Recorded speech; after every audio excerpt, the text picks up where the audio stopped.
आपको सीधे ले चलता हूं उस जगह पर जिस पूरे विवाद की जड़ है औरंगजेब की कब्र, जिसके विरोध में और जिसके समर्थन में आई भीड़ के अंदर ये झड़प हुई थी और उसके समर्थन में आई भीड़ ने आग लगा दी। आप जरा ये औरंगजेब की कब्र की तस्वीरें देख रहे हैं। जानकारी है कि नागपुर से 450 किलोमीटर की दूरी पर औरंगजेब की कब्र जो ये है, यहां की सुरक्षा को बढ़ा दिया गया। और आपको जानकर ताज्जुब होगा कि जिस औरंगजेब ने हमारे देश को लूटा, हजारों हिंदुओं का खून बहाया, उसकी कब्र की हिफाजत हमारे और आपके पैसे से की जा रही है।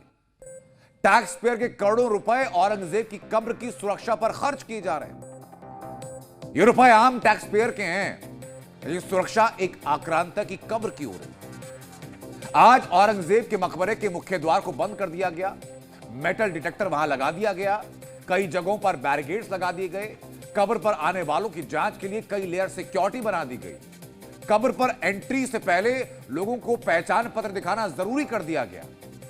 राज्य रिजर्व पुलिस बल के 50 पुलिस कर्मियों की पूरी कंपनी वहां तैनात कर दी गई और स्थानीय पुलिस के 39 जवान तैनात कर दिए गए। एक इंस्पेक्टर, 3 सब इंस्पेक्टर, ये सब डिप्लॉय कर दिए गए हैं वहां पर औरंगजेब की कब्र की सुरक्षा के लिए। और इतना नहीं है, इसके अलावा एक दंगा निरोधक टीम भी है, 81 होमगार्ड के जवान भी। यानी कुल मिलाकर औरंगजेब की कब्र की सुरक्षा के लिए मुंबई पुलिस के करीब 200 पुलिसकर्मी हैं जिनको डिप्लॉय किया गया। 10 सीसीटीवी कैमरे औरंगजेब की कब्र के आसपास लगा दिए गए। क्या क्या हो रहा है वहां पर, कैसे सुरक्षा घेरा है और कितना पैसा खर्च हो रहा है, जरा इस रिपोर्ट में देखिए।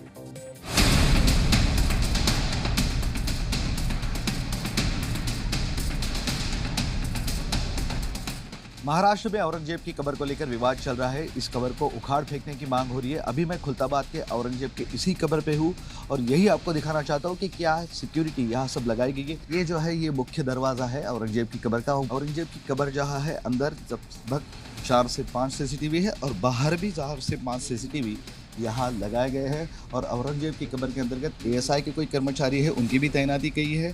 पहले कब्र के पास जाने दिया करते थे, लेकिन अभी कब्र के पास भी जाने नहीं दिया जाता है। वहाँ भी एक छोटी बैरिकेडिंग की है। पूरा इलाका ये पुलिसों से भरा हुआ है। जितना इंतजामात अंदर है, उतने सभी इंतजामात बाहर है। मैं आपको दिखाता हूँ। एसआरपीएफ के 21 लोग और 81 होमगार्ड यहाँ तैनाती करके रखा है। एसआरपीएफ की एक वैन भी यहाँ खड़ी है। देखिए, कब्र के पास 4 रास्ते आते हैं। इन चारों रास्तों पे पुलिस ने बैरिकेडिंग करके रखी है।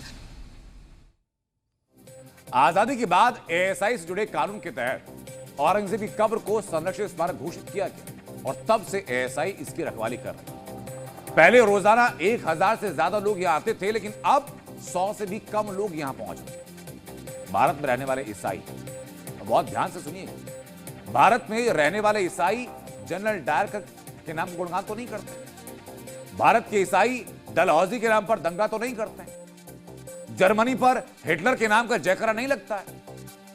लेकिन भारत के अंदर एक हत्यारे, एक आक्रांता औरंगजेब के नाम पर एक औरंगजेब फैन क्लब है जो दंगा करने को तैयार है, बल्कि दंगा कर रहा है, जो मरने मारने को तैयार है और ये करता है। क्या खतरनाक नैरेटिव नहीं है कि उस देश के सिस्टम में अभी तक किसी ने विवादित औरंगजेब के मजार पर किसी ने मांग नहीं की कि यहां पर अस्पताल बना दिया जाए अगर विवादित हो। किसी ने मांग नहीं की कि यहां पर स्कूल बना दिया जाए अगर विवादित हो। किसी ने नहीं कहा, जो लोग राम मंदिर के वक्त पर अलग अलग भाषण देते थे, एजेंडा सेट करते थे, यहां कोई नहीं कह रहा कि लाइब्रेरी बनाई जाए। कोई पार्क तक बनाने के लिए नहीं कह रहा। कोई नहीं कह रहा है यहां पर कि यहां पर अगर विवाद है तो यहां पर कॉलेज बना दिया जाए, शौचालय बना दिया जाए, अस्पताल बना दिया जाए। आपको याद होगा कि राम मंदिर के समय देश के कई नेता इसी तरह की मांग करते हुए दिखाई पड़ रहे थे। और आज ऐसी ही कुछ मांग औरंगजेब की कब्र को लेकर भी होनी चाहिए कि नहीं होनी चाहिए, ये सुनिए जरा। अयोध्या में राम मंदिर की सुरक्षा को लेकर और राम मंदिर को निर्माण को लेकर विपक्ष जितना हो सकता था उतना कमेंट किया। विपक्ष ने कहा कि सुलभ कॉम्प्लेक्स बना दो, शौचालय बना दो,